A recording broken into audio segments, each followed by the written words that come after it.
Hello guys, இன்னைக்கு நம்ம பார்க்க போகிறது 2017 ரிலீஸ் ஆன சிங்குலாரிட்டி அப்படிங்கிற ஒரு சயின்ஸ் ஃபிக்ஷன் படம் தான். நம்ம படத்துக்குள்ள போகிறதுக்கு முன்னாடி ஒரு முக்கியமான விஷயங்க, என்னோட சேனலை நிறைய பேர் சப்ஸ்கிரைப் பண்ணுறதே இல்லைங்க. ப்ளீஸ் சப்ஸ்கிரைப் பண்ணிட்டு என்னோட சேனலை பாருங்க. சரி வாங்க, இன்னைக்கான கதைக்குள்ள நம்ம ஒன்லைனர் இல்லாமல் போயிடலாம். ஏன்னா ஒன்லைனர் சொல்லிட்டேன்னா இந்த கதைக்கு சுவாரஸ்யமே குறைஞ்சு போயிடும். நீங்கள் ஒன்லைனர் இல்லாமல் இந்த கதையை பாருங்க, ஃபுல்லாக பாருங்க, அப்போதான் இந்த கதை உங்களுக்கு புரியும். இந்த படத்தோட ஸ்டார்டிங் சீன்ல 2017 வருஷம் VA இண்டஸ்ட்ரீஸ் அப்படின்னு சொல்லிட்டு ஒரு கம்பெனி முதல்ல ஹை டெக்னாலஜி ரோபோட்ஸை உலகத்துல இன்ட்ரடியூஸ் பண்றாங்க. அந்த கம்பெனியோட இன்வென்டர் பாத்தீங்கன்னா இலியாஸ் அப்படிங்கிற ஒரு சயின்டிஸ்ட் தான். சோ இந்த உலகத்துக்கு அவர் ரோபோட்டிக்ஸை இன்ட்ரடியூஸ் பண்றாரு. அதுவும் எப்படின்னா ரொம்பவே ஹை டெக்னாலஜியான ரோபோட்ஸை தான் இன்ட்ரடியூஸ் பண்ணியிருக்காரு. அப்படியே கட் பண்ணி 2019 காட்டுறாங்க. இவரோட கம்பெனி நிறைய ரோபோட்ஸை வந்து மேனுஃபேக்சரிங் பண்றாங்க. சோ அதுவும் இந்த ரோபோட்ஸ் எல்லாம் முக்கியமா யார் வாங்குறாங்கன்னு பாத்தீங்கன்னா இந்த உலகத்துல இருக்கிற பொதுமக்கள் தான் வாங்கிட்டு இருக்காங்க. அதுவும் 2019 முக்காவாசியான மக்கள் வந்து அவங்களோட வீட்டு வேலைகளை செய்யறதுக்காக இந்த மாதிரி ரோபோட்ஸை வாங்குறாங்க. சொல்ல போனா இந்த வீட்டுக்கெல்லாம் நம்ம காரு, பைக்கு, டிவி, ஃப்ரிட்ஜ்னு வாங்குவோம்ல, அந்த மாதிரி அத்தியாவசிய பொருட்கள் மாதிரி இப்போ அந்த ரோபோட்ஸ் எல்லாம் மாறி போச்சு. அது இல்லாத வீடே பார்க்க முடியாது. ஏதோ ஒரு சில மக்கள் மட்டும்தான் அதை வாங்காம இருக்காங்க. ஸோ இப்படி ஒரு சக்சஸை பார்த்த VA இண்டஸ்ட்ரீஸ் வந்து ரொம்பவே அட்வான்ஸான மிலிட்டரி ரோபோட்ஸ் எல்லாம் உருவாக்க ஆரம்பிச்சிட்டாங்க. அதுவும் இந்த ரோபோட்ஸ் எல்லாமே போர்க்காலங்கள்ல மனுஷங்களுக்கு பதிலா அதுங்க போயிட்டு ஆயுதங்கள் ஏந்தி போர் புரியுமா. சோ அதனாலேயே இந்த VA இண்டஸ்ட்ரீஸ் இருக்கிற அந்த நாடு ரொம்பவே பவர்ஃபுல்லான நாடா இருந்துச்சு. அதுவும் ஒரு கட்டங்கள்ல இந்த ரோபோட்ஸ் எல்லாம் வச்சு பெரிய உலக போரையே அவங்க தடுத்து நிறுத்திருக்காங்க. சொல்ல போனா எல்லா நாடுகளுமே இந்த ரோபோட்ஸை பார்த்தோம், இந்த VA இண்டஸ்ட்ரீஸை பார்த்தோம் ரொம்பவே பயப்பட ஆரம்பிச்சிட்டாங்க. ஏதோ சக்தி வாய்ந்த அணுகுண்டுகளை வச்சிருக்கிற நாடு தான் சக்தி வாய்ந்த நாடுன்றது போய் இந்த ரோபோட் வச்சிருக்கிற இந்த நாடு தான் உலகத்திலேயே ரொம்ப பவர்ஃபுல்லான நாடா விளங்குச்சு. அதுக்கப்புறம் இந்த VA இண்டஸ்ட்ரீஸ் பாத்தீங்கன்னா இருக்க ரொம்ப அட்வான்ஸான ரோபோட்ஸா உருவாக்க ஆரம்பிச்சாங்க. ரோபோட்ஸ் எல்லாமே மனுஷங்களை ஈவு இறக்கமே இல்லாம போர்கள்ல கொன்னு குவிச்சுதுங்க. சோ இதெல்லாம் ரொம்பவே தப்பான விஷயம் அப்படின்னு சொல்லிட்டு நியூஸ்ல எல்லாம் பேசிக்கிட்டு இருக்காங்க. சோ இதனால நிறைய ராணுவ வீரர்கள் இறந்துட்டு இருக்காங்க. சோ இதுக்கு எல்லாமே VA இண்டஸ்ட்ரீஸ் தான் முழுக்க பொறுப்பு.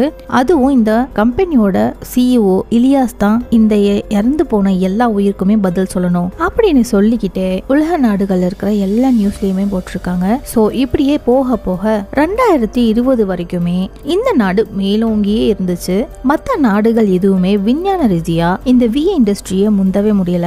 சோ இப்போ இந்த கம்பெனியோட CEO ஆன இலியாஸ் இருக்கார்ல, அவரையும் காட்டுறாங்க. அவரு கூட ஒரு அசிஸ்டன்ட்டும் இருக்காரு.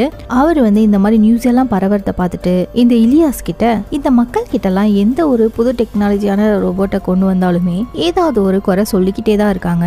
இவங்க போயிட்டு நம்ம புது கண்டுபிடிப்பான குரோனோஸை போயிட்டு இவங்க வரவேற்பாங்களா? எனக்கு தெரிஞ்சு இவங்கெல்லாம் இதுக்கு தயாரா இல்லைன்னு நான் நினைக்கிறேன். இவங்களோட மேன்மைக்காக நம்மளோட புது டெக்னாலஜியான குரோனோஸை இவங்களுக்கு இன்ட்ரடியூஸ் பண்ணி தான் ஆகணுமா அப்படின்னு அந்த அசிஸ்டன்ட்டும் இலியாஸ் கிட்ட கேட்கிறாரு. ஆமா, கொண்டு வந்தே தான் ஆகணும். நம்ம குரோனோஸ் ப்ராஜெக்ட் லேண்ட் ஆகுறதை யாராலையும் தடுக்கவே முடியாது. அதுவும் இல்லாம இந்த உலகம் தன்னைத்தானே அழிச்சுக்கிறதுல இருந்து இந்த குரோனோஸால மட்டும்தான் தடுக்க முடியும் அப்படிங்கிற மாதிரி சொல்லிட்டு இருக்காரு. சொல்ல போனா இந்த குரோனோஸ் அப்படிங்கிற ப்ராஜெக்டை மக்களுக்கே தெரியாம ரொம்ப சீக்ரெட்டா இந்த ப்ராஜெக்ட் நடத்திட்டு இருக்காங்க. சோ இது வந்து ரொம்ப சக்தி வாய்ந்த டெக்னாலஜியா. அன்னைக்கு நைட்டு இலியாஸ் பாத்தீங்கன்னா அந்த ப்ராஜெக்ட லான்ச் பண்ண போறதா சொல்றாரு. அப்படியே அன்னைக்கு நைட்டும் ஆகுது. அதை லான்ச் பண்றதுக்காக அந்த லேபுக்குள்ள போறாரு. அங்க போய் பார்த்தா இவருக்கு முன்னாடி ஃபுல்லா பிரைட் வெளிச்சமா இருக்கு. சோ இவரும் அங்க போய் நின்னதுமே இவர் அப்படியே ஸ்கேன் பண்ணிட்டு நீங்க யாரு அப்படின்னு சொல்லி கேக்குது. அதுக்கு இந்த இலியாஸோ நான் தான் உன்னை உருவாக்குனேன், உனக்கு உயிரை கொடுத்தவன் அப்படின்னு சொல்றாரு.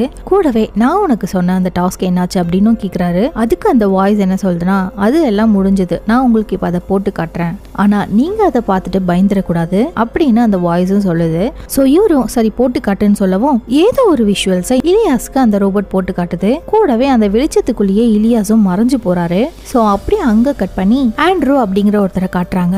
இவரு தான் நம்ம படத்தோட ஹீரோ. சோ இவர் இப்ப எங்க போறாரு அப்படின்னா அவரோட வயசான அம்மாவை பாக்கிறதுக்காக போறாரு. அங்க போய் பார்த்தா டோரை ஓபன் பண்ணதுமே ஒரு ரோபோட் நிக்குது. அதுதான் இவரை வெல்கமும் பண்ணுது. நான் தான் ஸ்டார்டிங்லேயே சொல்லியிருந்தேன்ல, ரோபோட்ஸ் தான் இப்ப எல்லார் வீட்லயுமே ஒரு வேலைக்காரங்களா வேலை செஞ்சுட்டு இருக்குன்னு சொல்லி. சோ அந்த மாதிரி தான் நம்ம ஹீரோவோட அம்மா வீட்லயுமே அது எல்லா வேலையும் செஞ்சுட்டு அவங்கள பார்த்துட்டும் இருக்கு. அந்த மாதிரி தான் இந்த ரோபோட்டும் நம்ம ஹீரோவை வெல்கம் பண்ணிட்டு ஓரமா அது போய் தனியா உட்காந்துட்டு ஷட் டவுனும் ஆயிடுது. சோ இப்ப நம்ம ஹீரோ அவனோட வீட்டுக்குள்ள வந்த உடனே ரொம்ப நாள் கழிச்சு அவனோட அம்மாவை பாக்குறதுனால அவன் ரொம்பவே சந்தோஷப்படுறான். அந்த வீட்டுல உள்ள டிவி நியூஸ்ல இந்த மாதிரி VA டெக்னாலஜி பத்தின நியூஸ் தான் ஓடிட்டு இருக்கு. கூடவே ஒரு வித்தியாசமான ஒரு நியூஸும் இருக்குது. ஏதோ 22 இயர்ஸ் லைட் தள்ளி ஹியூமன் வாழறதுக்கு தகுதியான ஒரு பிளானட் இருக்கிற மாதிரி விஞ்ஞானிகள் கண்டுபிடிச்சிருக்காங்களாம். அதை பத்தியும் அந்த நியூஸ்ல சொல்லிட்டு இருக்காங்க. சோ அதுக்கப்புறம் நம்ம ஹீரோ அவங்களோட அம்மாவை பார்த்துட்டு அதுக்கப்புறம் சாப்பிட்டுட்டு அங்கிருந்தும் கிளம்பியும் போயிடுறாரு. அந்த சமயத்துல இந்த இலியாஸோட குரோனோஸ் அப்படிங்கிற ப்ராஜெக்ட பத்தின வதந்திகள் எல்லாமே நியூஸ்ல பரவ ஆரம்பிச்சிருச்சு. இந்த மாதிரி ரொம்பவே அட்வான்ஸா இருக்கக்கூடிய அந்த டெக்னாலஜி மனுஷங்களுக்கு ஆபத்தா இருக்கிறதுக்கு கூட வாய்ப்பு இருக்கு அப்படின்னு சொல்லிட்டு நியூஸ்லயும் பேசிட்டு இருக்காங்க. சோ இவங்க அப்படி பேசிட்டே இருக்கும்போது அந்த நாடுன்னு மட்டும் இல்லாம உலக நாடுகள் எல்லா இடத்துலயும் இருக்கிற டிவிகள் எல்லாமே அப்படியே கட்டாக ஆரம்பிக்குது. அப்பதான் எல்லா உலக நாடுகள் இருக்கிற எல்லா டிவி சேனல்கள்லயுமே இந்த இலியாஸோட மூஞ்சி வந்து நிக்குது. என்னடான்னு சொல்லி எல்லாரும் பாத்துட்டு இருக்காங்க. அப்போ நம்ம ஹீரோ அவங்களோட அம்மா வீட்டுல இருந்த பரபரப்பா கிளம்பி வெளியில போறான். அப்போ இந்த இலியாஸ் இருக்கான்ல அவனுடைய நியூஸ் பாத்தீங்கன்னா இந்த தெருக்கள் எல்லாம் டிவிகள் இருக்குல்ல அதுல ஓடிட்டு இருக்கு. அவனோட அந்த குரோனோஸ் ப்ராஜெக்ட் பத்தி தான் பேசிட்டு இருக்காரு. இந்த மாதிரி இவனோட குரோனோஸ் ப்ராஜெக்ட் வந்து ரொம்பவே உலகத்துக்கு நல்லது. நம்ம உலகத்தையே காக்குற அளவுக்கு சக்தி வாய்ந்த இந்த குரோனோஸ் ப்ராஜெக்ட தான் நான் கண்டுபிடிச்சிருக்கேன். அதை வந்து நாங்க லான்ச் பண்ணிட்டோம். இதுக்கப்புறம் இந்த உலகத்துக்கு ஒரு புது ஃபியூச்சர் காத்துட்டு இருக்கு. இன்னைக்கு நைட் நம்ம மனுஷங்களோட புது பரிமாணத்தை நீங்க பார்க்க போறீங்க அப்படிங்கிற மாதிரி இந்த இலியாஸ் பேசிக்கிட்டு இருக்கும் போதே அந்த நகரங்கள்ல இருக்கிற பில்டிங் மேல எல்லாம் பாம்பு போட்டுட்டு இருக்காங்க. என்னடா அதுன்னு சொல்லி பார்த்தா இந்த மிலிட்டரி ரோபோட்ஸ் எல்லாமே எல்லா பொதுமக்களையும் நகரங்களையும் அடிச்சு சின்ன பின்னமாக்குது. அந்த சமயத்துல இந்த குரோனோஸோட வாய்ஸ் இந்த உலகம் முழுக்க கேக்குது. நான் தான் குரோனோஸ், இந்த பூமியை அழிவுல இருந்து காப்பாத்துறதுக்காக வந்திருக்கேன். யாரும் பயப்படாதீங்க. இந்த உலகம் ஃபுல்லா இன்ஃபெக்ட் ஆயிருக்கு. அதுவும் இந்த மனுஷங்களால உங்களால தான். சோ அதனால பூமிக்கு இப்போ ஒரு சேஞ்ச் வேணும். சோ இந்த சேஞ்சுக்காக உங்களோட வாழ்க்கை எல்லாம் அழிய போகுது. ஆனா இந்த பூமிக்கு ஒரு புது வாழ்க்கை தொடர போகுது. சோ இதுல நீங்க வருத்தப்படுறதுக்கு ஒன்னும் இல்ல. ஏன்னா பல நூற்றாண்டு காலமா மனுஷங்களே பூமியை ஆண்டுட்டாங்க. அதனால மனுஷ இனம் இப்போ கடைசி கட்டத்துல இருக்கு. இதுக்கெல்லாம் நடுவுல மனுஷங்களையே பூமியில எல்லாத்தையுமே உருவாக்கிட்டு அவங்களே அதை அழிக்கவும் ஆரம்பிச்சிட்டாங்க. சோ அதனால பூமியில உங்களோட வேலை இப்ப முடிஞ்சது. அதனாலதான் பூமியில இருந்து நாங்க உங்களை அழிக்கிறோம். யாரும் எதுக்கும் பயப்படாதீங்க. இன்னும் கொஞ்ச நேரத்துல எல்லாம் முடிஞ்சிரும் அப்படிங்கிற மாதிரி அந்த வாய்ஸ் சொல்லுது. சோ இதையெல்லாம் தூரத்துல இருந்து ஒரு பில்டிங்ல இந்த இலியாஸோட அசிஸ்டன்ட் இருக்கார்ல அவரு பாத்துட்டு இருக்காரு. தென் இதையெல்லாம் பார்த்துட்டு இந்த இலியாஸ் கிட்ட வந்து எதுக்காக நீ இதை வந்து ஆக்டிவேட் பண்ண? நான் தான் சொன்னேன்ல இந்த மனுஷங்க இன்னும் அதுக்கு தயாராகலன்னு சொல்லி. அதுக்கு நம்ம இலியாஸும் இந்த ஹியூமன்ஸ் எல்லாம் உலகத்துக்கு ஒரு கேன்சர் மாதிரி விட்டா இன்னும் வளர்ந்துகிட்டே இருப்பாங்க. அவங்களை இப்பவே வெட்டுறதுதான் நல்லது. இதுக்கப்புறம் எந்த ஒரு அழிவுமே இருக்காது, எந்த ஒரு போருமே இருக்காது, எந்த ஒரு சர்ச்சையான விஷயங்களும் நடக்காது. பூமியை ஒரு அமைதியான இடமா மாறிடும். அத நீயும் நானும் தான் பார்க்க போறோம் அப்படின்னு சொல்றான். என்ன சொல்ற நீ அப்படின்னு அந்த அசிஸ்டன்ட் கேட்டுட்டே இருக்கும்போது அவங்க இருக்கிற அந்த ரூம் ஃபுல்லாமே வெள்ளையா மாறுது. அதுக்கப்புறம் அந்த அசிஸ்டன்டோட மண்டையில ஏதோ கருகிற மாதிரி இருக்கு. அது என்னன்னு பார்த்தா இந்த குரோனோஸ் தான் அவனோட மூளையை வந்து ஹீட் பண்ணி அவனை வந்து கண்ட்ரோல்ல எடுத்துட்டு இருக்கு. அப்படியே அந்த வழியில அவரு துடிச்சிட்டு இருக்காரு. அண்ட் அப்படியே அங்க கட் பண்ணி இந்த வேலைக்கு போறேன்னு சொல்லிட்டு அவசர அவசரமா நம்ம ஹீரோ அவங்க அம்மா வீட்டுல இருந்து கிளம்பினார்ல அவன் வந்து ஒரு பஸ்ல போயிட்டு இருந்திருப்பான். அப்பதான் இந்த அசம்பாவிதத்தையும் அந்த குரோனோஸ் பேசுறதையும் எல்லாமே கேட்டுட்டு இருந்திருப்பான். சோ இப்ப நம்ம ஹீரோவை சுத்தி இருக்கிற எல்லாரையுமே அந்த ரோபோட்ஸ் வந்து கொன்னுடுச்சு. ஆனா நம்ம ஹீரோ மட்டும் ஒரு பஸ்ஸுக்குள்ள போய் ஒழிஞ்சு தப்பிச்சு இருந்திருப்பான். அதுக்கப்புறம் கொஞ்ச நேரம் கழிச்சு இந்த அசம்பாவிதம் தான் கொஞ்சம் அமைதியானதுக்கு அப்புறம் வெளியில வந்து பார்த்தா அவனோட நகரம் ஃபுல்லாமே எல்லாமே வெடிச்சு சதறிக்கிட்டு இருக்கு. இதையெல்லாம் பார்த்து பதறிக்கிட்டே அப்படி இப்படியும் தப்பிச்சு ஓடிக்கிட்டு இருக்கும் போதே அவனுக்கு எதிரில வந்து ஒரு ரோபோட் வந்து நிக்குது. அவனை வந்து நம்ம ரோபோட் அழிச்சிடும்னு பார்த்தா அதுக்கு பதிலா ஹீரோவை ஃபுல்லா ஸ்கேன் பண்ணிக்கிட்டு இருக்கு. அண்ட் அப்படியே அங்க கட் பண்ணி நம்ம உலகத்தையும் ஒரு ஜூம் அவுட் மாதிரி காட்டுறாங்க. உலகத்துல இருக்கிற எல்லா இடங்கள்லுமே இந்த ஹியூமன்ஸ் எல்லாம் கொல்ற மாதிரியான வெடி விபத்துகள்லாம் நடந்துட்டு இருக்கும். அண்ட் அப்படியே அங்க கட் பண்ணி ஒரு 97 வருஷங்கள் கழிச்சு காட்டுறாங்க. அப்ப நம்ம ஹீரோ ஒரு பங்கருக்குள்ள இருந்து வெளியே வரான். அவனை பாத்தீங்கன்னா 97 வருஷத்துக்கு முன்னாடி அவன் எப்படி இளமையா இருந்தானோ அதே மாதிரியான இளமையோட தான் இப்பயும் இருக்கான். ஒன்ஸ் அந்த பங்கருக்குள்ள இருந்து வெளியில வந்து ரொம்பவே நடக்கவே முடியாத மாதிரி நடந்துட்டு இருக்கான். கூடவே வெளியில வந்து பூமியை பார்த்தா பூமி எல்லாமே வந்து பச்சை பசேல்னு இருக்கு. அதுவும் ரொம்பவே ஆரோக்கியமான காத்து வேற அடிக்குது. அப்போ நம்ம ஹீரோவோட நடவடிக்கைகள் எல்லாமே ஒரு ப்ரொஜெக்டர் மூலமா இந்த இலியாஸ் வந்து பார்த்துட்டு இருக்கான். 97 வருஷங்கள் கழிச்சுமே நம்ம இலியாஸுமே ரொம்ப ஃப்ரெஷ்ஷா இருக்காரு. இவங்க ஏன் இப்படி இளமையாவே இருக்காங்க அப்படின்னு சொல்லிட்டு உங்களுக்கு தோணும். ஸோ அதுக்கான பதில் என்னன்னா, இவங்களோட இளமைக்கு காரணம் இந்த குரோனோஸ் தான். ஆக்சுவலி என்ன ஒரு டெக்னாலஜினா, இந்த குரோனோஸ் வந்து இவங்களோட மூளையில இருக்கிற நினைவுகளை மட்டுமே வாழ வச்சுட்டு அவங்களோட உடல்களை செயல்பாட்டுல இல்லாம அப்படியே ஃப்ரெஷ்ஷா வச்சிருந்திருக்கு. இவனை மட்டும் இல்லாம அவனோட அசிஸ்டன்ட் இருக்கான்ல, அவனையுமே அது கண்ட்ரோல்ல எடுத்திருந்திருக்கு. ஸோ ஆரம்பத்திலேயே அவனோட தலை வந்து பாயில் ஆன மாதிரி காட்டியிருந்திருப்பாங்கல்ல. ஸோ அப்படிதான் இந்த குரோனோஸ் இவங்க எல்லாரையுமே கண்ட்ரோல் பண்ணிட்டு இருக்கு. இப்போ இவங்க எதுக்கு நம்ம ஹீரோவை ப்ரொஜெக்டர் மூலமா பார்த்துட்டு இருக்காங்க அப்படின்னா, நம்ம ஹீரோ 97 வருஷத்துக்கு முன்னாடியே இறந்து போயிருந்திருப்பான். ஆனா அவனோட உடம்புல இருக்கிற மசில்ஸ் ஃபுல்லாமே, குறிப்பா ஹார்ட், பிரெயின் சொல்லிட்டு எல்லாமே ஆர்டிபிஷியலா செஞ்சு ஃபிக்ஸ் பண்ணிருக்காங்க. சோ அதுல ஒரு சேஞ்சா அவனோட மூளையில ஒரு ஆர்டிபிஷியலான சோர்ஸ் கூட இன்ஜெக்ட் பண்ணி அது தன்னைத்தானே ப்ரோக்ராம் பண்ணிக்கிற மாதிரி வடிவமைச்சிருக்காங்க. சோ இது எதுக்காகனா, இந்த குரோனோஸை வச்சு உலகத்துல இருக்கிற எல்லா ரோபோட்ஸையும் கண்ட்ரோல் பண்ணி பூமியில மூல முடுக்குல இருக்கிற எல்லாரையுமே அதை வச்சு கொண்டுட்டாங்க. அதுக்கப்புறம் சில மக்கள் எல்லாமே இந்த ரோபோட்ஸால கண்டுபிடிக்க முடியாத வகையில சேஃபா ஒளிஞ்சிட்டு இருக்காங்க. சோ அவங்களையும் அடிச்சு பிடிச்சி இந்த ரோபோட்ஸ் எல்லாம் கண்டுபிடிச்சு கொண்டுட்டாங்க. இருந்தாலும் நார்த் சைட்கள்ல ஒரு மக்கள் கூட்டம் இருக்கிறதா இந்த இலியாஸ்க்கு நியூஸ் வந்திருக்கும். சோ அங்க போன பின்னாடி இந்த ரோபோட்ஸ் எல்லாமே என்னதான் தேடினாலுமே அங்க ஒளிஞ்சிருக்கிற மக்களை வந்து கண்டே பிடிக்க முடியல. சோ அந்த மக்களோட கூட்டத்துக்கு பேர் தான் அரோரா அப்படின்னு சொல்லிட்டு பேர் வச்சிருக்காங்க. சோ இந்த அரோரா மக்கள்ஸ் கிட்ட போகணும் அப்படின்னா யாராவது ஒருத்தங்க அங்க போறத வச்சு அந்த வழியை வந்து இவங்க கண்டுபிடிச்சிடலாம் அப்படின்னு சொல்லிட்டு இந்த இலியாஸ் பூமியில ஒரு பொண்ணை பாக்குறான். அந்த பொண்ணு சேஃபா சர்வே பண்ணி இப்போ பூமியில வாழ்ந்துட்டும் இருக்கா. கூடவே அந்த பொண்ணு கிட்ட ஒரு மேப்பும் இருக்கும். சோ அந்த மேப்பை வச்சு அந்த பொண்ணு அரோராக்கு போயிடும். சோ அவளை ஃபாலோ பண்ணி நம்ம போனாலே அந்த அரோராக்கு போயிடலாம். அங்க போனதுக்கு அப்புறம் அந்த மக்களை ஈஸியா கொன்னுடலாம். இதுதான் நம்ம டாஸ்க், உலகத்துல இருக்கிற எல்லா மக்களையுமே கொன்னுடுறதுன்னு. ஆனா அந்த பொண்ணு பாத்தீங்கன்னா இவங்களுக்கெல்லாம் தண்ணி காமிச்சிட்டு இவங்களோட எந்த ஒரு டிராக்கிங்லயும் மாட்டாம ஈஸியா தப்பிச்சு போயிடுறா. 97 வருஷம் கழிச்சு இப்பதான் அந்த அரோரா மக்களை கொல்றதுக்கு வாய்ப்பு கிடைச்சிருக்கு அப்படிங்கிறதுக்காக இந்த இலியாஸ் ஒரு ஆர்டிபிஷியல் இன்டெலிஜென்ட்டை உருவாக்குறாரு. அதை இந்த பொண்ணு கூட சேர்ந்து பழக வச்சு அவளுக்கு நம்பிக்கையை கொடுத்து அவ கூடவே டிராவல் பண்ணி அந்த அரோரா மக்களை கண்டுபிடிக்கிறது தான் இந்த இலியாஸோட பிளானே. இதுல முக்கியமான விஷயம் என்னன்னா, இத பத்தின விஷயம் எதுவுமே நம்ம ஹீரோக்கு தெரியாது. கூடவே அவன் தான் அந்த ஆர்டிபிஷியல் இன்டெலிஜென்ட் அப்படிங்கிறது கூட அவனுக்கு தெரியாது. ஆனா அவனோட மெமரியில இந்த மாதிரி இந்த பொண்ணை நீ ஏமாத்தணும் அப்படின்னு சொல்லிட்டு மட்டும் ப்ரோக்ராம் பண்ணப்பட்டிருக்கு. ஆனா அந்த விஷயமே அவனோட சுயநினைவுல அது இல்ல. சோ அப்பதான் நம்ம ஹீரோவை அவங்க 2 பேரும் பார்த்துட்டு இருக்காங்க. அப்போ நம்ம ஹீரோ ஒரு வீட்டுக்குள்ள போறான். அந்த வீடு ரொம்பவே பாழடைஞ்சு போயிருக்கு. அங்க ஒரு சிம்பிள் வரைஞ்ச ஒரு செயின் இருக்கு. அது என்னமோ வித்தியாசமா இருக்கேன்னு சொல்லிட்டு அதை எடுத்து நம்ம ஹீரோ அவனோட கழுத்துலயும் மாட்டிக்கிறான். அண்ட் அதுக்கப்புறம் அங்க இருந்து நடந்து ஒரு பாழடைஞ்சு போன ஒரு டவுனுக்கு போறான். அங்க போனா ஒரு மிகப்பெரிய மிலிட்டரி ரோபோட் இவனை பார்த்தது மட்டும் இல்லாம இவனை துரத்துக்கிட்டே வேற வருது. சோ நம்ம ஹீரோவும் அதுகிட்ட இருந்து தப்பிக்கணுமேன்னு சொல்லிட்டு உயிரை கையில பிடிச்சிக்கிட்டு அங்க இருந்து ஓடுறான். ஒரு கட்டத்துல நம்ம ஹீரோவும் ஒரு முட்டுச்சந்தில போய் மாட்டிப்பான். அந்த ரோபோட்டும் அவனை அந்த இடத்துல மடக்கி பிடிச்சிரும். ஒரு கட்டத்துல நம்ம ஹீரோவை சுடலான்னு வரும்போது அந்த சமயத்துல நம்ம இலியாஸ் கூட சொன்னால அந்த பொண்ணு அந்த இடத்துக்கு வந்து நம்ம ஹீரோவை காப்பாத்திடுறா. இவளோட பேரு கிளார். இவ தான் நம்ம படத்தோட ஹீரோயின். அவ அந்த இடத்துக்கு வந்ததுமே நம்ம ஹீரோ மேல பாஞ்சு டைவ் அடிச்சு அவனை காப்பாத்திடுறா. அப்புறம் அவகிட்ட ஒரு எக்ஸ்ப்ளோசிவ் பாமும் இருக்கும். அந்த பாம் மூலமா இந்த ரோபோட் எல்லாத்தையுமே வந்து அவளால ஷட் டவுன் பண்ண முடியும். சோ அந்த எக்ஸ்ப்ளோசிவ் பாம அந்த ரோபோட் மேல வீசி நம்ம ஹீரோவை காப்பாத்திடுறா. அதுக்கப்புறம் அந்த ரோபோட்டும் அங்கேயே ஷாக் அடிச்ச மாதிரி அப்படியே சரிஞ்சு விழுந்துருது. சோ அப்ப நம்ம ஹீரோ காப்பாத்தினதுக்கு ரொம்ப தேங்க்ஸ்னு சொல்வான். ஆனா நம்ம ஹீரோயின் அப்ப என்ன சொல்றானா, அதுதான் நான் வச்சிருந்த கடைசி எக்ஸ்ப்ளோசிவ், உனக்காக நான் அதை வேஸ்ட் பண்ணிட்டேன் அப்படின்னு சொல்றா. இவன் இப்படி சொல்லிட்டு அங்கிருந்து கிளம்பி போகவும் நம்ம ஹீரோவும் அவ பின்னாடியே போயிட்டு, நீ இப்ப எங்க போற? நான் நார்த் சைடு போக போறேன், எனக்கு தெரிஞ்சு நீ வெஸ்ட் சைடு தான் போவேன்னு நினைக்கிறேன், சரி நாம அப்புறம் பார்க்கலாம் அப்படின்னு சொல்லிட்டு அவளும் அங்க இருந்து போயிடுறா. சோ நம்ம ஹீரோவும் குழம்பி போயிட்டு அங்கேயே நிக்கிறான், எந்த பக்கம் போறது அப்படின்னு தெரியாம. தென் அப்படி அங்க கட் பண்ணி இந்த இலியாஸையும் அவனோட அசிஸ்டன்டையும் காட்டுறாங்க. அவங்க வந்து ஃபுல்லா ப்ரொஜெக்டர்ல நம்ம ஹீரோவை தான் பாத்துட்டு இருக்காங்க. அப்பதான் அந்த அசிஸ்டன்ட் வந்து நம்ம இலியாஸ் கிட்ட கேக்குறான், எதுக்காக நம்ம ஆளையே நீ அட்டாக் பண்ண? ஓ அதுவா, அது வேற ஒண்ணும் இல்ல, அந்த பொண்ணுக்கு இவன் மேல ஒரு நம்பிக்கை வரணும். சும்மா இவனை போய் பார்த்தா அந்த உடனே அந்த பொண்ணெல்லாம் நம்பிடாது. சோ அவனை வந்து அந்த பொண்ணு காப்பாத்த வச்சு அவங்களுக்குள்ள ஒரு நல்ல இன்ட்ரோ கொடுக்கணுங்கிறதுக்காக தான் அப்படி பண்ணேன். சோ இவங்க நினைச்ச மாதிரியே நம்ம ஹீரோவும் எதுக்குன்னே தெரியாம நம்ம ஹீரோயினை ஃபாலோ பண்ணிட்டு போயிட்டு இருக்கான். சோ அப்ப நம்ம ஹீரோயினுக்கு இவளை யாரோ பின் தொடர மாதிரி இவளுக்கு தோணுது.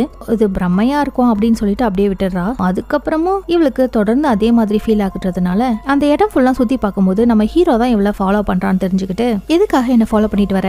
ஏதோ அந்த ரோபோட் உன்னை வந்து கொல்ல ட்ரை பண்ணுச்சுன்னு சொல்லிட்டு தான் உன்னை நான் காப்பாத்தினேன், அதோட நமக்குள்ள எல்லாம் முடிஞ்சு ஆரம்பிச்சது. இதுக்கப்புறமும் எதுக்காக என்ன ஃபாலோ பண்ற, உனக்கு என்னதான் வேணும் அப்படின்னு நம்ம ஹீரோயின் கையில வெப்பனை வச்சுக்கிட்டு அவனை பார்த்து கேட்டுட்டு இருப்பா. நான் எதுக்கு உன்னை ஃபாலோ பண்றேன்னு எனக்கே தெரியல, எனக்கு உன் கூட தான் வரணும் அப்படிங்கிற மாதிரி தோணுச்சு அப்படிங்கிற மாதிரி சொல்லவும், என்ன உளறிக்கிட்டு இருக்க, இங்க நீ மட்டும் தான் வந்திருக்கே இல்ல உன் ஆட்களும் கூட சேர்ந்து வந்திருக்காங்களா, எங்க வந்திருக்காங்க, ஒழுங்கா அவங்கள வெளியில வர சொல்லு அப்படின்னு சொல்லி நம்ம ஹீரோவை நம்ம ஹீரோயின் மிரட்டிக்கிட்டு இருக்காங்க. அதுக்கு நம்ம ஹீரோவும் என் கூட யாரும் வரல, நான் மட்டும் தான் தனியா வந்தேன் அப்படின்னு நம்ம ஹீரோ சொல்லிக்கிட்டு இருக்கும் போதே நம்ம ஹீரோயின் ஒரு விஷயத்த நோட் பண்றா. நம்ம ஹீரோவோட கழுத்துல அது ஒரு செயின். சோ ஆக்சுவலா இந்த செயினை தான் நம்ம ஹீரோ ஒரு பாலடைஞ்ச வீட்டுல இருந்து எடுத்துருப்பான்ல. சோ அதை பார்த்த உடனே நம்ம ஹீரோயின், இந்த செயின் உனக்கு எங்க இருந்து கிடைச்சது, நீ எங்கேயாவது அதை திருட்டிட்டு வந்தியா அப்படிங்கிற மாதிரி கேப்பா. இல்ல இல்ல நான் திருடல, இது என்னோடதுதான் அப்படிங்கிற மாதிரி சொல்லவும், கூடவே எனக்கு எங்க போறதுன்னு வேற தெரியல அப்படின்னு சொல்லவும், அதுக்கு நம்ம ஹீரோயினும், இங்க பாரு உனக்கு அந்த செயின் எப்படி கிடைச்சது அப்படிங்கிற விஷயம் எனக்கு தெரியல, ஆனா இது அரோரா மேல நம்பிக்கை வச்சிருக்கிறவங்ககிட்ட இருக்க வேண்டிய ஒரு செயின், இது அரோரா மேல நம்பிக்கை வச்சிருக்கவங்க மட்டும்தான் போட்டிருப்பாங்க,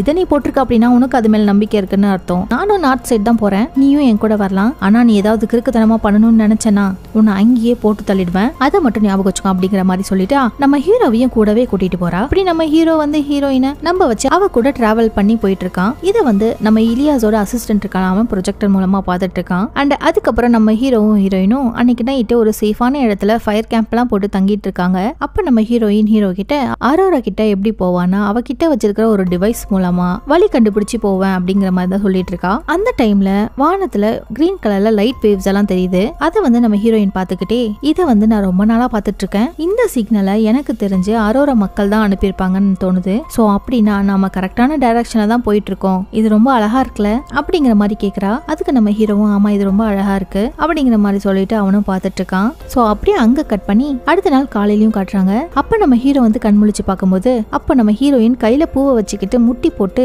அழுதுகிட்டு ஏதோ பாட்டு பாடிக்கிட்டு இருக்கா. அதுக்கப்புறம் அவ கையில வச்சிட்டு இருந்த அந்த பூவை ஆத்துக்குள்ளேயும் போட்டுடுறா. இதை வச்சு நாம என்ன தெரிஞ்சுக்கணும் அப்படின்னா, நம்ம ஹீரோயின் இறந்த யாருக்கோ ஒருத்தருக்கு மரியாதை செலுத்துற விதமா இதை பண்ணிட்டு இருக்கான்னு. சோ இதை பாக்குற நம்ம ஹீரோவும் என்ன பண்ணிட்டு இருக்க அப்படின்னு கேக்குவான். அது உனக்கு தேவையில்லாத விஷயம் அப்படின்னு சொல்லிட்டு நம்ம இங்க இருந்து கிளம்பி ஆகணும்னு சொல்லிட்டு அங்கிருந்து அவங்களோட எல்லா திங்ஸையும் எடுத்துக்கிட்டு அங்க இருந்து கிளம்புறாங்க.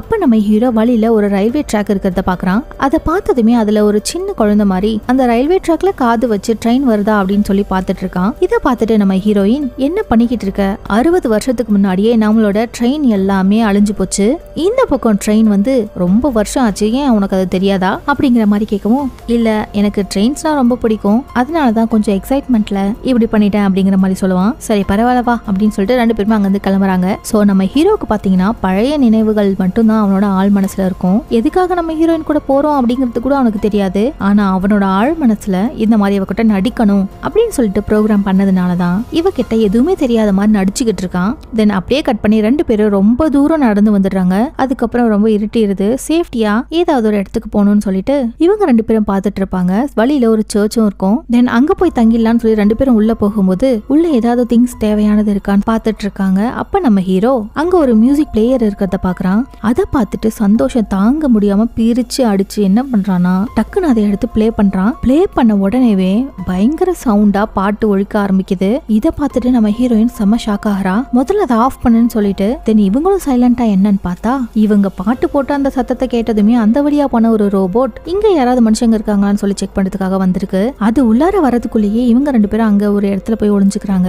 அந்த ரோபோட்டும் சுத்தி முத்தி தேடி பார்த்துட்டு இங்க யாருமே இல்லன்னு தெரிஞ்சுக்கிட்டு அங்க இருந்து வெளியிலயும் போயிடுது. சோ அந்த ரோபோட் அங்கிருந்து கிளம்பி போனதுக்கு அப்புறம் நம்ம ஹீரோயின் ஹீரோவை பிடிச்சு பயங்கரமா கத்த ஆரம்பிக்கிறா. உன்னை என் கூட கூட்டிட்டு வந்ததே பெரிய தப்பு, உன்னால நானும் செத்து போயிருவேன் போல, இப்போ உனக்கு அந்த மியூசிக் பிளேயர் ரொம்ப முக்கியமா, நம்ம சாவர நிலைமையில இருக்கோம், இப்ப கூட உனக்கு பாட்டு தான் கேக்குதா அப்படி இப்படின்னு அவனை பிடிச்சு கத்திக்கிட்டு இருக்கா.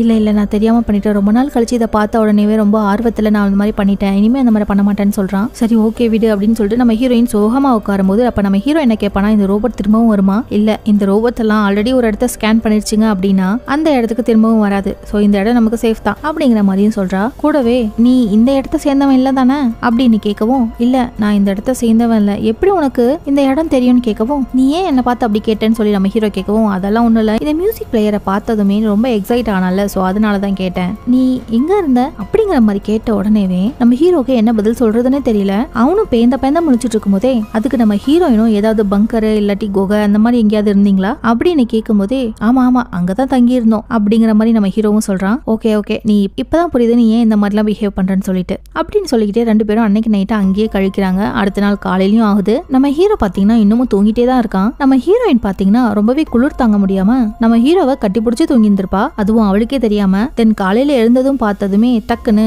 கையை எடுத்துட்டு பேந்த அவளும் முழிக்கிறா.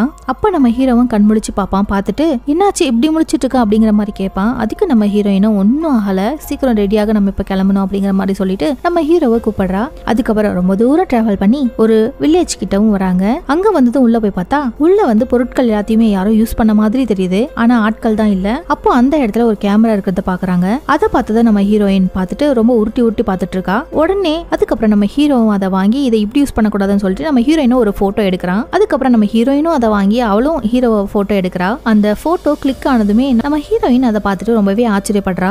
இந்த கேமராவெல்லாம் நான் கடைசியா வீட்டுல இருக்கும்போது பார்த்தது அப்படின்னு சொல்லிட்டு அவனும் அதை சந்தோஷமா பார்த்துட்டு இருக்கான். அதுக்கப்புறம் நம்ம ஹீரோயின் உன் இடத்துல இருந்து நீ மட்டும் தான் தப்பிச்சு வந்தியா, யாருமே உயிர் பொழைக்கலையான்னு கேக்குறா. ஆமான்னு சொல்லிட்டு நம்ம ஹீரோவும் சொல்றான். ரெண்டு பேருமே அதுக்கப்புறம் சோகமாயிடுறாங்க. அதுக்கப்புறம் ஹீரோயினை பத்தி ஹீரோவும் கேக்குறான். நான் வந்து நெக்ஸஸ் அப்படிங்கிற ஒரு இடத்துல இருந்து வரேன். சொல்ல போனா நாங்க இருந்த இடம் ரொம்பவே சேஃபா இருந்துச்சு. அதுவும் ரொம்ப காலமா ரோபோட்ஸ் எல்லாம் எங்களை வந்து கண்டே பிடிக்க முடியல.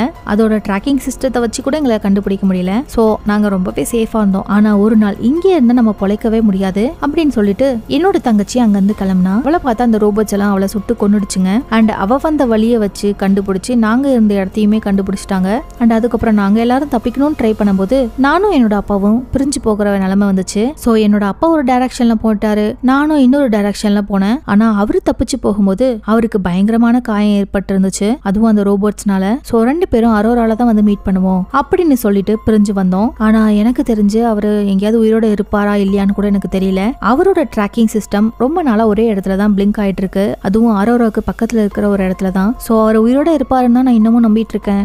ரொம்ப சோகமா நம்ம ஹீரோ கிட்ட எல்லாத்தையும் ஷேர் பண்ணிட்டு இருக்கா. அதுக்கப்புறம் கொஞ்ச நேரம் கழிச்சு நம்ம ஹீரோயினும் தூங்கி போயிடுறா. அப்போ நம்ம ஹீரோ பாத்தீங்கன்னா அவங்க ரெண்டு பேரும் போட்டோ எடுத்துக்கிட்டாங்களே கொஞ்ச நேரத்துக்கு முன்னாடி, அந்த போட்டோஸை வந்து பார்த்து ரசிச்சுக்கிட்டு இருக்கான். இது போலராய்டு கேமரா அப்படிங்கறதுனால போட்டோ எடுத்த உடனேவே அது பிக்சரா கையில வந்து கிடைச்சிரும். அண்ட் அதுக்கப்புறம் கொஞ்ச நேரம் கழிச்சு விடிஞ்சிருது. அப்போ நம்ம ஹீரோ ஜன்னல் வழியா பார்த்தா மனுஷன் நடமாட்டம் இருக்கிறத பாக்குறான். அவங்கள பார்த்ததுமே நம்ம ஹீரோயினை எழுப்பி நான் இங்க ரெண்டு மனுஷங்களை பார்த்தேன். அதுக்கு நம்ம ஹீரோயினும் நம்ம உடனே இங்க இருந்து கிளம்பி ஆகணும், நம்ம இங்க இருக்க கூடாது, சீக்கிரமா பேக் பண்ணு அப்படிங்கிற மாதிரியும் சொல்றா. ஆனா நம்ம ஹீரோ ஏன் அவங்கள பார்த்து பயப்படுற, ஒருவேளை அவங்களும் ஆரோருக்கு போறவங்களா இருந்தா, சொல்ல போனா நீயும் என்ன ஆரம்பத்துல நம்பவே இல்லை, எனக்கு ஒரு சான்ஸ் கொடுத்து இப்ப நான் உன் கூட வந்துட்டு இருக்கேன்னா அதுக்கு நம்பிக்கை தான் காரணம், நம்ம அவங்க மேல நம்பிக்கை வைப்போம். இப்படி சொன்னதுமே நம்ம ஹீரோயினும் கொஞ்சம் மனசு இறங்குறா. சரி வான்னு சொல்லிட்டு அவங்க ரெண்டு பேருமே ஒளிஞ்சிருந்து அவங்க என்ன பண்றாங்கன்னு பாத்துட்டு இருக்காங்க. இப்படி இவங்க ஒளிஞ்சிருந்து பாத்துட்டு இருக்கிறத அவங்க கூடத்தை சேர்ந்த ஒரு பொண்ணு இவங்கள பாத்துருது. அப்புறம் கூட இருக்கிறவங்க எல்லாருக்கிட்டையுமே இங்க பாருங்க அங்க ரெண்டு பேர் நம்மள பாத்துட்டு இருக்காங்கன்னு சொல்லி காட்டியும் கொடுத்துருது. உடனே ஹீரோவும் ஹீரோயினும் அங்க இருந்து வேகமா ஓடி போறாங்க. அப்படி ஓடிட்டே இருக்கும்போது நம்ம ஹீரோ வந்து கால் ஸ்லிப் ஆகி கீழே விழுந்துருவான். அவன் கீழே விழுந்ததுமே அந்த கூட்டத்துக்கிட்ட நம்ம ஹீரோ மாட்டிப்பான். ஆனா நம்ம ஹீரோயின் மட்டும் எப்படி ஒண்ணு தப்பிச்சு போயிடுவா. இந்த விஷயங்கள் எல்லாத்தையுமே இலியாஸும் அவனோட அசிஸ்டன்ட்டும் ப்ரொஜெக்டர் மூலமா பாத்துட்டு இருக்காங்க. சோ இப்போ என்ன பண்ண போறீங்க அப்படின்னு நம்ம இலியாஸோட அசிஸ்டன்ட் கேக்குறான். நம்ம எதுவும் பண்ண தேவையில்ல, என்னோட கணிப்பு கரெக்டா இருந்தா அந்த பொண்ணே நம்ம ஹீரோவை போய் காப்பாத்துவா, நீங்க எதுக்கு கவலைப்படாதீங்கன்னு சொல்லி நம்ம அசிஸ்டன்ட்டை பார்த்து சொல்றான். சோ இந்த பக்கம் நம்ம ஹீரோயின் ரொம்ப தூரம் ஓடி வந்ததுக்கு அப்புறம் ரொம்ப களைச்சு போயிட்டு தண்ணி குடிச்சிட்டு இருக்கா. அதுக்கப்புறம் அவளோட பாக்கெட்ல இருந்து அவங்க நைட் எடுத்த அந்த போட்டோவை எடுத்து பாத்துக்கிட்டு ரொம்பவே எமோஷன் ஆகிறா. இப்படி நம்ம ஹீரோவை விட்டுட்டு வந்துட்டோமே அப்படின்னு சொல்லிட்டு ரொம்ப ஃபீல் பண்றா. அண்ட் இந்த பக்கம் நம்ம ஹீரோவை மரத்துல கட்டி போட்டு வச்சிருக்காங்க. கூடவே நம்ம ஹீரோட கழுத்துல இருக்கிற அந்த டாலர் செயினையும் பாக்குறாங்க. நீயும் அரோரா மேல நம்பிக்கை வச்சிருக்கிறவனா, ஆனா எங்களுக்கு அது கிடையாது அப்படிங்கிற மாதிரி சொல்லிட்டு அந்த ஆளும் அங்க இருந்து கிளம்பி போறான். சோ இந்த கேப்பை யூஸ் பண்ணி நம்ம ஹீரோயின் அந்த இடத்துக்கு வந்து டக்குன்னு அந்த கயிறெல்லாம் கிழிச்சு விட்டுட்டு, சொல்ல போனா முக்காவாசி அவன் அந்த கயிறவை அறுத்துட்டா. அண்ட் அப்போதும் பார்த்து அந்த கூட்டத்தை சேர்ந்த ஒரு ஆள் வந்துடுறான். நம்ம ஹீரோயின் கயிறு இருக்கிறத பார்த்துட்டு அவளை வந்து பிடிச்சிடுறான். அண்ட் அதுக்கப்புறம் அந்த கூட்டத்தை சேர்ந்த எல்லாருமே நம்ம ஹீரோயினை அபியூஸ் பண்ணதான் பாக்குறாங்க. நம்ம ஹீரோக்கு இதெல்லாம் பார்த்துட்டு ரொம்பவே கோவமா வருது. நம்ம ஹீரோவோட மெமரியில இருக்கிற ப்ரோக்ராம் எல்லாமே ப்ரீ ப்ரோக்ராம் கிடையாது, அந்த ப்ரோக்ராம் எல்லாமே தானாவா டெவலப் ஆகக்கூடியது. சோ அதனாலதான் நம்ம ஹீரோவோட இயல்புமே மனுஷங்களை மாதிரியே இருக்கும். சோ ரொம்பவே எமோஷனல் ஆகி நம்ம ஹீரோ ரொம்பவே கோவப்பட்டு அவனை கட்டப்பட்டு வச்சிருந்த அந்த கயிறை ரொம்ப ஈஸியா எடுத்துருவான். ஏன்னா நம்ம ஹீரோயின் தான் முக்காவாசி அறுத்து வச்சிருந்தாங்களே, சோ அதனால அவன் ரொம்ப ஈஸியா எடுத்துட்டான். உடனே கோவப்பட்டு அங்க இருக்கிற எல்லாத்தையுமே சாரா மாதிரியே கண்மூடித்தனமா அடிச்சுக்கிட்டு இருக்கான். சொல்ல போனா நம்ம ஹீரோ இப்ப பயங்கர ஸ்ட்ராங்கா இருக்கான். ஏன்னா அவனோட உடம்புல இருக்கிற எல்லா ஆர்கன்ஸுமே வந்து ஆர்டிபிஷியல் ஆனது. சோ மனுஷங்களை விட அவன் ஒரு மடங்கு ஸ்ட்ராங்காவே இருப்பான். இப்ப அவங்க எல்லாரையுமே அடிச்சு பொழந்ததுமே நம்ம ஹீரோக்கு என்ன ஏதுன்னு ஒண்ணுமே புரியல, நம்ம எப்படி இவ்வளவு ஸ்ட்ராங் ஆகணும்னு சொல்லிட்டு. சோ இவன் அப்படி குழம்பி பார்த்துட்டே இருக்கும்போது அந்த கூட்டத்தை சேர்ந்த ஒருத்தன் அவனோட கையில ஒரு கத்தி வச்சிருந்திருப்பான். அதை வச்சு நம்ம ஹீரோவை அப்படியே குத்திடுவான். அதுக்கப்புறம் நம்ம ஹீரோவும் சரிஞ்சு அப்படியே கீழே விழுந்துடுறான். சோ நம்ம ஹீரோயினும் இந்த கேப்பை பயன்படுத்தி அவளோட கையிலயும் கத்தி வச்சிருந்திருப்பா. அந்த கத்தியை வச்சு நம்ம ஹீரோவை வெட்டினவனுக்கு பின்னாடி முதுகுல குத்தி அவனை சாகடிச்சிருவா. அவ்வளவுதான், அந்த கூட்டத்தை சேர்ந்த எல்லாருமே இப்ப கிட்டத்தட்ட காலி ஆயிட்டாங்க. நம்ம ஹீரோயினும் நம்ம ஹீரோவை தாங்கி பிடிச்சுக்கிட்டே அந்த இடத்த விட்டு தப்பிச்சு போறாங்க. இப்போ இவங்க சேஃபான ஒரு இடத்துக்கு போனதுக்கு அப்புறம் நம்ம ஹீரோயின் பாத்தீங்கன்னா ஹீரோ கிட்ட நீ என்னோட உயிரை காப்பாத்திருக்க அப்படின்னு சொல்லுவா. அதுக்கு நம்ம ஹீரோவும் நீ என்னோட உயிரை 2 தடவை காப்பாத்திருக்க, அதுக்கு நான் தான் தேங்க்ஸ் சொல்லணும் அப்படின்னு சொல்லிட்டு சொல்லுவான். சோ நம்ம ஹீரோக்கு பயங்கரமா காயம் ஏற்பட்டிருக்கிறதுனால அவனால அங்க இருந்து சுத்தமா நகரவே முடியல. சோ அதனால அன்னைக்கு நைட்டு அவங்க அங்கேயே ஸ்டே பண்றாங்க. அண்ட் அப்படியே கட் பண்ணி அடுத்த நாள் காலையில நம்ம ஹீரோயின் எழுந்து பார்த்தா நம்ம ஹீரோ பேச்சு மூச்சே இல்லாம இருக்கான். அவ்வளவுதான், நம்ம ஹீரோ செத்துட்டான்னு சொல்லிட்டு நம்ம ஹீரோயின் பயங்கரமா பயப்பட்டு அழுதுட்டு இருக்கா. அப்படி அழுதுட்டு இருக்கும் போதே நம்ம ஹீரோட கழுத்துல இருக்கிற அந்த செயினை எடுத்துட்டு பார்த்தா அந்த செயினையாவது நம்ம எடுத்துட்டு போலான்னு சொல்லிட்டு அந்த செயினை எடுக்கலான்னு போவா. அந்த செயின் மேல கை வச்சதும் பார்த்தா இவனுக்கு நெஞ்சில அடிபட்டு இருந்ததுல அந்த காயம் ரொம்பவே வித்தியாசமா இருக்கு. கூடவே அவனோட ஷர்ட்டை ஃபுல்லா ஓபன் பண்ணி பார்த்தா இவளுக்கு செம ஷாக் ஆயிடுச்சு. இவனோட மசில்ஸ் ஃபுல்லாமே பச்சை கலர்ல இருக்கு. கூடவே இவனோட உடம்புல வந்து ரத்தமே இல்ல. இதை பார்த்து ஷாக்கான நம்ம ஹீரோயின் ரொம்ப தூரம் தள்ளி போய் உட்காந்துடுறா. டக்குன்னு நம்ம ஹீரோவும் கண்முழிக்கிறான். பார்த்துட்டு ஏன் இந்த மாதிரி பயப்படுற அப்படின்னு சொல்லிட்டு அதுக்கு நம்ம ஹீரோயினும் பயந்துட்டே உன்னோட நெஞ்சில என்ன அப்படின்னு அவன் கேட்டதும் அதுக்கு நம்ம ஹீரோவும் என்னன்னு புரியாம அவனோட நெஞ்ச ஓபன் பண்ணி பாக்குறான். அவனுக்கும் ரொம்பவே குழப்பமா இருக்கு. அதுக்கு நம்ம ஹீரோயினும் நீ ஒரு மனுஷனே கிடையாது, நீ யாரு அப்படின்னு சொல்லி உண்மையை சொல்லுன்னு கேக்குறா. கூடவே நீ என்கிட்ட நிறைய பொய் சொல்லிருக்கன்னு நினைக்கிறேன். இல்ல நான் பொய்யெல்லாம் சொல்லல, உண்மையை சொல்ல போனா இது என்னன்னு கூட எனக்கு தெரியல, ஆனா நான் உண்மையில வச்ச பாசம் உண்மையானது, என்ன நம்பு அப்படிங்கிற மாதிரி சொல்றான். சோ என் மேல நீ பாசம் வச்சிருக்கியா அப்படின்னா நான் இங்க இருந்து போறேன், நீ என்ன டிஸ்டர்ப் பண்ணவே கூடாது, அதுவும் நீ என்ன ஃபாலோ பண்ணி வரவே கூடாதுன்னு சொல்றா. சொல்லிட்டு அவளும் அங்க இருந்து போகும்போது நம்ம ஹீரோவும் ரொம்பவே எமோஷன் ஆகிறான். கூடவே அவன் அப்படியே மயக்கமும் ஆயிடுறான். அதுக்கப்புறம் அவன் கொஞ்ச நேரம் கழிச்சு கண் முழிச்சு பார்த்தா இவன் வந்து ஒரு லேபுக்குள்ள இருக்கான். அந்த லேப்ல இந்த இலியாஸோட அசிஸ்டன்ட் ஒரு ஆள் இருந்தால அவன் வந்து நம்ம ஹீரோவை பார்த்துட்டு இருக்கான். இப்ப நம்ம ஹீரோவால அவனோட கை கால்கள் எதையுமே அசைக்க முடியல. சோ அதனால நம்ம ஹீரோ நீ யாரு, எதுக்காக என்ன இப்படி எல்லாம் பண்ணி வச்சிருக்கேன், என்னோட கை கால்கள் எல்லாம் அசைக்கவே முடியல, என்ன நீ என்ன பண்ண அப்படின்னு சொல்லி கோவமா கேட்டுட்டு இருக்கான். அதுக்கு அந்த இலியாஸோட அசிஸ்டன்ட்டும் இதுதான் உன்னோட பிரெயின், இந்த பிரெயின் தான் நாங்க உனக்கு ஆர்டிபிஷியலா பிக்ஸ் பண்ணிருக்கோம், இது மட்டும் இல்ல உன்னோட உடல்ல இருக்கிற எல்லா பாகமுமே ஆர்டிபிஷியலானது தான். சோ இப்போ உன்னோட மெமரியை நாங்க கம்ப்ளீட்டா எரேஸ் பண்ண போறோம். ஏன்னா நீ ரொம்பவே எமோஷனல் ஆயிட்ட. ஏன்னா உன்னோட ப்ரோக்ராம்ல உனக்கு நீயே நிறைய ப்ரோக்ராம்ஸை தானாவே டெவலப் பண்ணிருக்க. சோ இதை வந்து நாங்க தடுத்து நிப்பாட்டணும் அப்படின்னா அதனால உன்னோட மெமரிஸ் எல்லாத்தையுமே நாங்க இப்ப எரேஸ் பண்ண போறோம். சோ இப்ப இருக்கிற உன்னோட மெமரி ஆண்ட்ரூ அப்படிங்கிறவனோட மெமரி தான். ஆனா உண்மையிலேயே நீ அந்த ஆண்ட்ரூ கிடையாது. அவனோட மெமரியை மட்டும் தான் உனக்கு இன்ஜெக்ட் பண்ணிருக்கோம். இப்போ அந்த மெமரியில இருந்து உன்னோட எமோஷனல் பார்ட் மட்டும் நாங்க ரிமூவ் பண்ண போறோம். சோ அது எங்க இருக்குன்னு சொல்லிட்டு நீ தான் சொல்லணும், ஒழுங்கா அது எங்க இருக்குன்னு சொல்லு அப்படிங்கிற மாதிரி மிரட்டிக்கிட்டு இருக்கான். அண்ட் அப்படியே அந்த பிரெயினோட நெட்வொர்க் எல்லாமே விரிச்சு வச்சு இதுல எங்க இருக்குன்னு சொல்லுன்னு சொல்லி காட்டிட்டு இருக்கான். இதை பார்த்தது நம்ம ஹீரோ எனக்கு நீ எதை பத்தி கேக்குறனே புரியல அப்படிங்கிற மாதிரி சொல்லிட்டு இருக்கும் போதே நம்ம ஹீரோயினை ஒரு ரோபோட் அங்க இருந்து புடிச்சிட்டு வருது. சோ இதை பார்த்ததும் நம்ம ஹீரோ ஷாக் ஆகுறான். இவ்வளவு எதுக்காக இங்க புடிச்சிட்டு வந்த, சத்தியமா நீ எதை பத்தி கேக்குறன்னு எனக்கு தெரியல அப்படிங்கிற மாதிரி சொல்லவும் இதை பாரு உனக்கு அந்த கோடு எங்க இருக்குன்னு தெரியும், ஒழுங்கா அந்த கோடை சொல்லிட்ட அப்படின்னா நான் ஹீரோயினை உயிரோட விட்டுருவேன், இல்லனா அவளை கொன்றுவேன் அப்படின்னு சொல்லி மிரட்டிக்கிட்டு இருக்காங்க. நம்ம ஹீரோவும் எவ்வளவோ சொல்லி பாக்குறான் அந்த கோடு எனக்கு தெரியாதுன்னு சொல்லி, இருந்தாலும் அவன் வந்து கேக்குற மாதிரியே இல்ல. நீ சொல்ல மாட்டல, சரி ஓகே நானும் அவனோட மெமரிக்குள்ள போய் தெரிஞ்சுக்கிறேன் அப்படின்னு சொல்லிட்டு ஏதோ ஒரு பட்டனை கிளிக் பண்றான். கிளிக் பண்ணதுமே நம்ம ஹீரோ அவனோட மெமரிக்குள்ள போயிடுறான். அங்க போனதும் அவனோட அம்மா எங்க ஒரு டேபிள்ல உட்கார்ந்து இருக்கிற மாதிரி காட்டுறாங்க. சோ அவனும் போயிட்டு அவனோட அம்மா கிட்ட அம்மாவோட பக்கத்துல உட்காந்து அவனோட அம்மாவை பார்த்ததுக்கு ரொம்பவே சந்தோஷப்படுறான். சோ அவங்க கிட்ட அந்த கோடை பத்தி கேட்கும்போது ஆண்ட்ரூ இங்க வந்து கோடுன்னு ஒண்ணுமே கிடையாது, உன்னோட எண்ணங்கள் தான் ஒரு கோட் மாதிரி உருவாயிருக்கு. சோ இப்ப நீ ஒரு கண்ட்ரோலா இருக்க, அந்த கண்ட்ரோல்ல இருந்து நீ வெளியில வரணும் அப்படிங்கிற மாதிரி சொல்றாங்க. அப்படின்னு சொன்னதுமே அவனோட மெமரிஸ் எல்லாமே வெளியில வந்து இந்த இலியாஸோட அசிஸ்டன்ட் ப்ரொஜெக்டர் மூலமா பார்த்துட்டு இருக்கான். இப்ப கூட அவனுக்கு அந்த கோடு எங்க இருக்குன்னு தெரியல. சோ இந்த ப்ரொஜெக்டர்ல வரத இந்த ஹீரோயினும் அங்கிருந்து பாக்குறா. அப்ப அவளும் புரிச்சுக்கிறா நம்ம ஹீரோவை இவங்க வந்து கண்ட்ரோல் பண்றாங்க. சோ நம்ம ஹீரோ நல்லவன் தான், இவங்க தான் நம்ம ஹீரோக்கே தெரியாம அவனை கண்ட்ரோல் பண்ணி கெட்டவனா மாத்தி வச்சிருக்காங்க. சோ அந்த சமயத்துல இந்த இலியாஸோட அசிஸ்டன்ட் இருக்கான்ல அவனும் அங்கிருந்து கிளம்பி போயிடுறான். அப்போ நம்ம ஹீரோயின் போயிட்டு நம்ம ஹீரோவை எழுப்ப ட்ரை பண்ணுவா. அங்க இருந்து 2 பேரும் தப்பிச்சு போலான்னு சொல்லிட்டு அப்ப நம்ம ஹீரோயினையே தூக்கி போட்டு அடிக்கிறான். சோ இதை பார்க்கும்போது இந்த இலியாஸோட அசிஸ்டன்ட் பாத்தீங்கன்னா நம்ம ஹீரோவோட மெமரியில ஏதோ ஒரு கெட்ட விஷயத்தை இன்ஜெக்ட் பண்ணிட்டு போயிட்டான். சோ இதுக்கு மேல அந்த பொண்ணு அவனே கொன்றுவான்னு சொல்லிட்டு அந்த இலியாஸோட அசிஸ்டன்ட் அங்க இருந்து போயிடுவான். சோ அவன் நினைச்ச மாதிரியே நம்ம ஹீரோ வந்து அந்த ஹீரோயினை போட்டு அப்படி அடிக்கிறான். ஆனா நம்ம ஹீரோ பாத்தீங்கன்னா நம்ம ஹீரோயினை பிடிச்சு கட்டி பிடிச்சு ஒரு முத்தத்தை கொடுக்கறான். நம்ம அசிஸ்டன்ட் போட்ட புது மெமரி எரேஸ் ஆயிட்டு அவனோட பழைய மெமரிஸ் எல்லாம் புதுசா உருவாக ஆரம்பிச்சிருச்சு. சோ இதை பாக்குற அந்த இலியாஸோட அசிஸ்டன்ட்டும் இது எப்படி சாத்தியம் அப்படின்னு சொல்லிட்டு பயங்கர ஷாக்ல பாத்துட்டு இருக்கான். சோ உடனே அங்க இருக்கிற ஒரு ரோபோட் கிட்ட இவங்க 2 பேரையும் கொல்லு அப்படின்னு சொல்லிட்டு ஆர்டர் பண்றான். உடனே அந்த ரோபோட்ஸும் நம்ம ஹீரோவையும் ஹீரோயினும் துரத்திக்கிட்டு வருது. சோ இவங்களும் அதுங்க கிட்ட எல்லாம் தப்பிச்சு ஒரு கட்டத்துல எக்ஸிட் பாயிண்ட்க்கும் வந்து சேர்ந்துடுறாங்க. ஆனா நம்ம ஹீரோவையும் ஹீரோயினும் அந்த ஏலியன்ஸ் புடிச்சிடுறாங்க. ஆனா நம்ம ஹீரோ வந்து கோவப்பட்டு அந்த ரோபோட்டை ஒரு பஞ்ச் பண்ணுவான். சொல்ல போனா நம்ம ஹீரோ தான் கொஞ்சம் ஸ்ட்ராங்கா இருக்கான்ல. சோ இவன் ஒரு பஞ்ச் விட்டதுமே அந்த ரோபோட்டோட தலை அப்படியே டேமேஜ் ஆகி கீழே விழுந்துருது. சோ இங்க இங்க நடந்த பிரச்சனைல நம்ம ஹீரோயின் பாத்தீங்கன்னா கீழே விழுந்து அவளுக்கு அடிபட்டிருக்கும். அவளை அங்கிருந்து தூக்கிக்கிட்டு இவங்க இருந்து அந்த லேப்ல நிறைய பாம்ஸை செட் பண்ணி விட்டுட்டு வெடிக்க வச்சுட்டு அங்கிருந்து வந்திருப்பான். இதை எல்லாத்தையுமே இலியாஸ் வந்து ப்ரொஜெக்டர் மூலமா பாத்துட்டு இருக்கான். கூடவே அந்த அசிஸ்டன்ட்டும் இருக்கான். இவன் எப்படா பொழைச்சான் அப்படின்னு சொல்லிட்டு பார்த்தா ஆக்சுவலி இவனும் ஒரு ப்ரொஜெக்டர் மாதிரி தான். பூமியில எந்த ஒரு இடத்துக்குமே உன்னால போயிட்டு வர முடியும். சொல்ல போனா அந்த அளவுக்கு அந்த குரோனோஸ் தான் இவனை டெவலப் பண்ணி வச்சிருக்கு. இப்ப நம்ம ஹீரோ இந்த மாதிரி தப்பிச்சு போனதை பார்த்துட்டு நம்ம இலியாஸ் இதுக்கு சாத்தியமே இல்ல, எப்படி நாம உருவாக்குன அந்த ஆர்டிபிஷியல் இன்டெலிஜென்ஸ் வந்து நம்மளையே எதிர்த்து நிக்குது, இது நல்லதுக்கே இல்ல அப்படின்னு சொல்லி பார்த்துட்டு இருப்பாங்க. சொல்ல போனா நம்ம ஹீரோ வந்து ரொம்பவே ஸ்ட்ராங்கானவன். அவனால இந்த ரோபோட்ஸ் எல்லாத்தையும் கூட அழிக்க முடியும். அந்த மாதிரி தான் அவனை ப்ரோக்ராம் பண்ணியிருந்திருப்பாங்க. இப்ப இவன் இவங்களுக்கு எதிரியா மாறிட்டான் அப்படின்னா இவங்களுக்கு இது ரொம்பவே ஆபத்தான ஒரு விஷயம். சோ அதை நினைச்சுதான் இந்த இலியாஸ் ரொம்பவே பயப்படுறான். இதுக்கெல்லாம் காரணம் நம்ம ஹீரோயினோட அந்த அன்பு தான். தென் அப்படியே அங்க கட் பண்ணி நம்ம ஹீரோவும் ஹீரோயினும் ரொம்ப தூரம் டிராவல் பண்ணி அந்த அரோரா இருக்கிற அந்த இடத்துக்கும் வந்து சேர்ந்துடுறாங்க. சோ அங்க வந்தது நம்ம ஹீரோயின் ரொம்பவே சந்தோஷத்துல அங்க வந்து கத்திட்டு இருக்கா. இங்க யாராவது இருக்கீங்களா, இங்க யாராவது இருக்கீங்களான்னு சொல்லி தான் கத்திட்டு இருப்பா. சொல்ல போனா அந்த இடத்துல யாருமே இருக்க மாட்டாங்க. சுத்தமா மனுஷன் நடமாட்டமே இல்ல. எல்லா பொருளும் போட்டது போட்டபடி அப்படியே ஃப்ரெஷ்ஷா இருக்கு. இதை பார்த்துட்டு நம்ம ஹீரோயினால சுத்தமா நம்பவே முடியல. உடனே பதறிக்கிட்டே எல்லா இடத்துலயும் ஓடி ஓடி போய் தேடிக்கிட்டு இருக்கா. ஆனாலும் அந்த இடத்துல ஒரு சின்ன மனுஷங்க கூட இல்ல.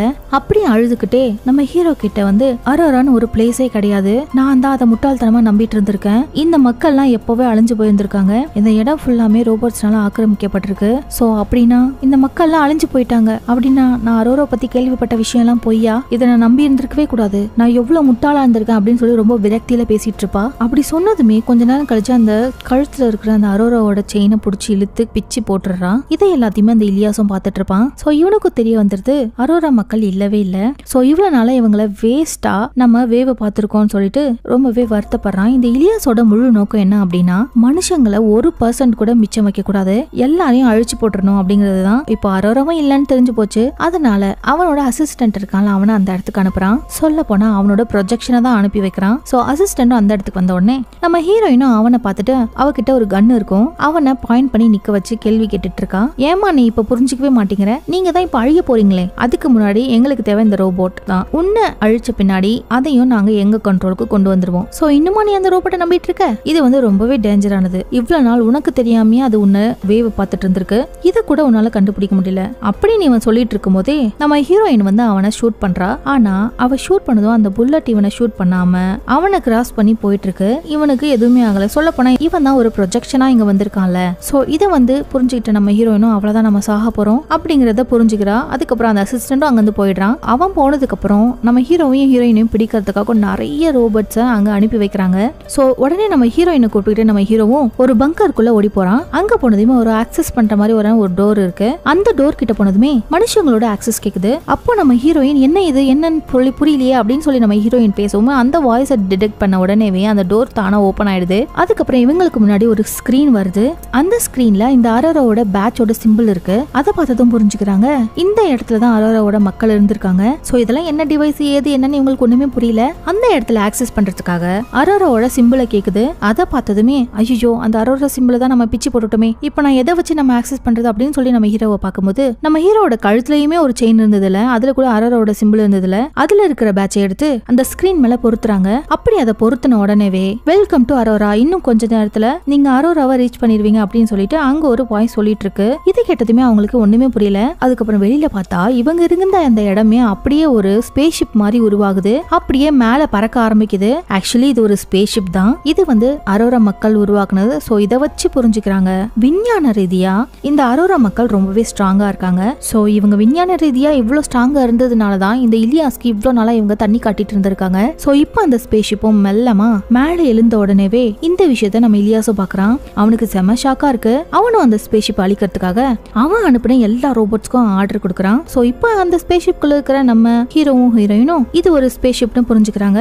அதுக்கப்புறம் அதுல லான்ச்சர் சொல்லிட்டு ஒரு பட்டனும் இருக்கு. சொல்ல போனா அந்த அரோரா மக்கள் எல்லாம் வேற ஏதோ ஒரு பிளானெட்ல இருக்காங்க போல. சோ அங்க லான்ச் பண்றதுக்காக தான் இந்த ஸ்பேஸ் ஷிப்பையே உருவாக்கி இருக்காங்க மனுஷ இனம் வாழறதுக்காக. இந்த லான்ச் பட்டனை அழுத்துறதுக்கு முன்னாடி நம்ம ஹீரோ ஹீரோயினை தடுத்து நிப்பாட்டி நான் வந்து உன் கூட வரல, நீ மட்டும் அரோராக்கு போ, நான் வந்தனா இல்லாத பிரச்சனை எல்லாம் வரும், அதுவும் இல்லாம நான் ஒரு மனுஷனே கிடையாது, அந்த அரோரா மக்கள் என்ன கண்டிப்பா ஏத்துக்க மாட்டாங்க, நீ மட்டும் போ அப்படின்னு சொல்றான். ஆனா நம்ம ஹீரோயின் அப்படிலாம் இல்ல, மக்கள் எல்லாம் உன்னை ஏத்துப்பாங்க, நீ ஏன் அப்படின்னு நினைக்கிற, நீயும் யாரோட கண்ட்ரோலும் இல்லையே, நீ வந்து நீயா இருக்க, சொல்ல போனா உன்னோட மெமரியை தான் அவங்க மிஸ்யூஸ் பண்ணிருக்காங்க, நீயும் என் கூட வந்துதான் ஆகணும் அப்படின்னு சொல்றா. சொல்லிட்டே இவங்களும் அந்த லான்ச் பட்டன் அனுப்புறாங்க. அழுத்தின உடனே இவங்க போயிட்டு இருந்த அந்த ஸ்பேஸ் ஷிப் பாத்தீங்கன்னா ரொம்பவே வேகமா கண்ணிமிக்கிற நேரத்துல ஸ்பேஸுக்கு போயிடுது. கண்ணை மூடி திறந்த உடனே கொஞ்ச நேரத்திலேயே இவங்க அந்த பூமியை தாண்டி வெளியில வந்து வேற ஒரு பூமியை பாக்குறாங்க. இதையும் நம்ம இலியாஸ் பார்த்துட்டு தான் இருக்கான். சோ மக்கள் இன்னும் வேற ஒரு கிரகத்துல வாழ்ந்துட்டு தான் இருக்காங்க, நம்ம ஒரு மக்களை கூட விடக்கூடாது அப்படின்னு சொல்லிட்டு இப்ப அவங்க போன அந்த ஸ்பேஸ் ஷிப்பை ஃபாலோ பண்ணி நிறைய ரோபோட் ராணுவத்தையும் அவங்கள அழிக்கிறதுக்காக அனுப்ப போறோம் அப்படின்னு சொல்லி அவன் முடிவெடுக்கிறான். இங்க பாருங்க, நீங்க யாரும் இனிமே உயிரோட இருக்க போறதில்ல அப்படின்னு சொல்லிட்டு அந்த இலியாஸும் நிறைய ரோபோட் படைகளை அவங்கள நோக்கி அனுப்புறான், அவங்க இருக்கிற கிரகத்தை நோக்கி. சோ அதே சமயத்துல நம்ம ஹீரோயினும் போன அந்த ஸ்பேஸ் ஷிப் பாத்தீங்கன்னா ரொம்பவே வேகமா டிராவல் பண்ணி இந்த படத்தோட ஸ்டார்டிங்லயே 22 இயர் லைட் இயர்ஸ் தள்ளி ஒரு புது பிளானட் மனுஷங்க வாழ்றதுக்கு தகுதியானதா இருக்குன்னு சொல்லி வந்திருந்ததுல நியூஸ்ல. அந்த பிளானட்ல தான் இப்ப அரோரா மக்கள் இருக்காங்க. சோ அந்த இடத்துக்கு தான் இப்ப அந்த ஸ்பேஸ் ஷிப்பும் வந்திருக்கு. இப்ப நம்ம ஹீரோவும் பேசிக்கிறாங்க. இதுக்கப்புறமும் அந்த குரோனோஸை வச்சு நம்ம இலியாஸ் வந்து நம்மள ஃபாலோ பண்ணி வந்துட்டே தான் இருப்பான். சோ அதுக்கு இந்த அரோரா மக்கள் தயாரா தான் இருக்காங்க. விஞ்ஞான ரீதியாவும் குரோனோஸோட ரோபோட் படை கூட மனுஷ இனம் போராட தயாரா தான் இருக்கு அப்படின்னு சொல்லிட்டு இருக்கும் போதே குரோனோஸ் அனுப்புற அந்த படை பாத்தீங்கன்னா மெதுவா வந்துகிட்டு இருக்காங்க பூமியில இருந்து. சொல்ல போனா இந்த குரோனோஸ் கிட்ட ஃபாஸ்டா வர டெக்னாலஜி இல்ல போல. மெதுவா அந்த அரோரா மக்கள் இருக்கிற அந்த கிரகத்துக்கிட்ட வர மாதிரி காட்டி இந்த படத்தை இங்கேயே முடிக்கிறாங்க. சோ இதுக்கப்புறம் என்ன நடக்கும் அப்படிங்கறது உங்களுக்கே தெரியும். அந்த அரோரா மக்கள் எல்லாருமே போருக்கு ரெடி ஆகுவாங்க. அதுல நம்ம அரோரா மக்களும் இறந்து போகலாம், ஏன் நம்ம இலியாஸோட படைகள் இலியாசுமே அழிஞ்சு போகலாம், என்ன வேணா நடக்க வாய்ப்பு இருக்கு. சோ இதோட இந்த படத்தை இங்கேயே முடிச்சிடுறாங்க. இந்த படம் உங்களுக்கு ரொம்பவே பிடிச்சிருக்கும்னு நினைக்கிறேன். நாளைக்கே வேற ஒரு படத்தோட உங்களை வந்து சந்திக்கிறேன். Until then, tata, bye bye, thank you.